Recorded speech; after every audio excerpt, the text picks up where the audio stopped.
দর্শক, গতকালকে একটি ভিডিও দেখেছিলেন। নরসিংদীর রায়পুরায় ট্রেনে কাটা পড়ে 5 জনের মৃত্যু হয়েছে এবং তাদের ছিন্ন ভিন্ন লাশ ছিল ছড়িয়ে ছিটিয়ে এবং একই জায়গায়। আমি তখন বলেছিলাম যে এটি রহস্যজনক, এটি তদন্ত হওয়া দরকার, কিন্তু দুঃখজনক এটির কোনো ক্লু পাওয়া যায়নি। এমনকি এই লাশগুলো কার সেটাও শনাক্ত হয়নি, কেউ এসে দাবিও করেনি এই লাশের। তার ফলে বেওয়ারিশ হিসেবে তাদেরকে দাফন করা হয়েছে। কত বড় দুর্ভাগ্যজনক ঘটনা দর্শক। 5 জনের মৃত্যু হলো। এই হতভাগ্য মানুষগুলো কারা আমি জানি না, কোন পরিবারের, নিশ্চয়ই তাদের পরিবার আছে, যত দরিদ্রই হোক না কেন। তো 5 জন মারা গেল, এরা কোথায় কিভাবে কোনো কিছুই ট্রেস করা গেল না। কেউ আসলো না যে এরকম একটা খবর দেখে যে মানে তার স্বজন আছে কিনা, না, তাও আসেনি। ফলে লাশগুলো যেহেতু রাখা ছিল রেলওয়ে পুলিশের কাছে, দুর্গন্ধ ছড়াচ্ছিল, পরে তারা বাধ্য হয়ে দাফন করে। দর্শক, চিন্তা করেন কত বড় দুর্ভাগ্য এই ঘটনা। রিপোর্টে বলা হচ্ছে, প্রথম আলো এইটির ফলো আপ রিপোর্ট করেছে, আমি অপেক্ষা করছিলাম যে এটার একটা হয়তো ক্লু বেরোবে। এবং আমার কাছে রহস্যজনক বিষয় মনে হচ্ছে যে ট্রেন থেকে যদি পড়ে যায় কেউ, ইঞ্জিনের উপর হয়তো বসা ছিল, তারা পড়ে গেল, তো 5 জনই সবাই মারা গেল একযোগে এবং কেউ আহত হলো না, কেউ বেঁচে গেল না, ছিটকে পড়লো না, সেটা কিভাবে হয়? মানে এটা তো পরিকল্পিত হত্যাকাণ্ড হতে পারে, কিন্তু কোনো কিছুই ক্লু বের করতে পারেনি পুলিশ।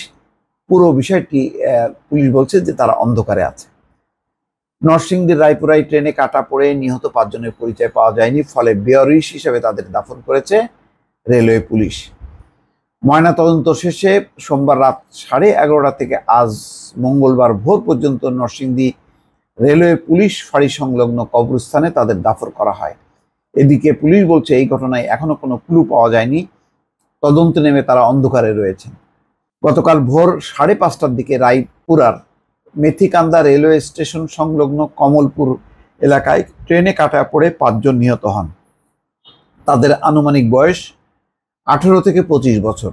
পুলিশ ধারণা করছে চট্টগ্রাম থেকে ছেড়ে আসা ঢাকা মেইল ট্রেনে কাটা পড়ে তাদের মৃত্যু হয়।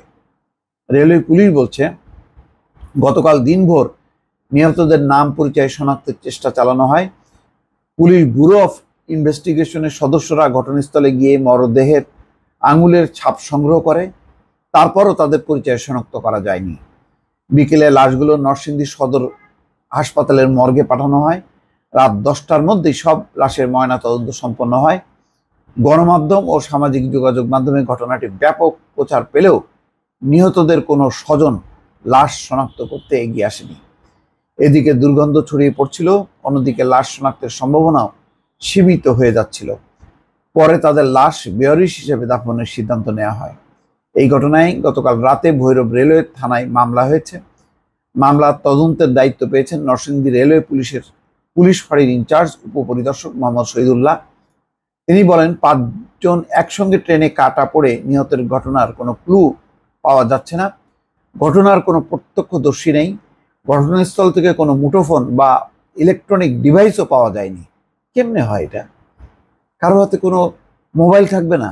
তাদের কোনো স্বজনেরও সন্ধান মেলেনি। এই ঘটনার তদন্তে নেমে আমরা এখন অন্ধকারে আছি। রায়পুরার মেথিকান্দা রেলওয়ে স্টেশন সংলগ্ন কমলপুর এলাকায় গতকাল সকাল 8টায় রেল লাইন ধরে হাঁটতে থাকা কয়েক ব্যক্তি 5 জনের লাশের টুকরো ছড়িয়ে ছিটিয়ে পড়ে থাকতে দেখেন। এই খবর শুনে শত শত মানুষ সেখানে জড়ো হন, তবে তারা নিহতদের কাউকে চিনতে পারেননি, আশেপাশের এলাকারও নন তারা। সকাল 9টার দিকে নরসিংদী রেলওয়ে পুলিশ ফাঁড়ির ইনচার্জ উপপরিদর্শক মোহাম্মদ শহীদুল্লাহ ঘটনাস্থল থেকে নিহত 5 জনের ছড়িয়ে থাকা লাশ উদ্ধার করেন। নিহতদের মধ্যে 3 জনের শরীর থেকে মাথা বিচ্ছিন্ন এবং 2 জনের লাশ দ্বিখণ্ডিত ছিল। এর মধ্যে 4 জনের হাত পা শরীর থেকে বিচ্ছিন্ন ছিল। লাশগুলো 15 গজ দূরত্বের মধ্যে ছড়িয়েছিল। কি মর্মান্তিক মৃত্যু দর্শক! তারপরেও যদি এই লাশগুলো শনাক্ত হতো এবং কিভাবে মারা গেল সেটা যদি জানা যেত, সেটা কি সত্যি সত্যি ট্রেন দুর্ঘটনা নাকি পরিকল্পিত কোনো হত্যাকাণ্ড, কোনো কিছুই বোঝা গেল না। এভাবেই একেবারে বেয়ারিশ হিসেবে চলে গেল এই মানুষগুলো। দর্শক ভালো থাকবেন, আল্লাহ হাফেজ।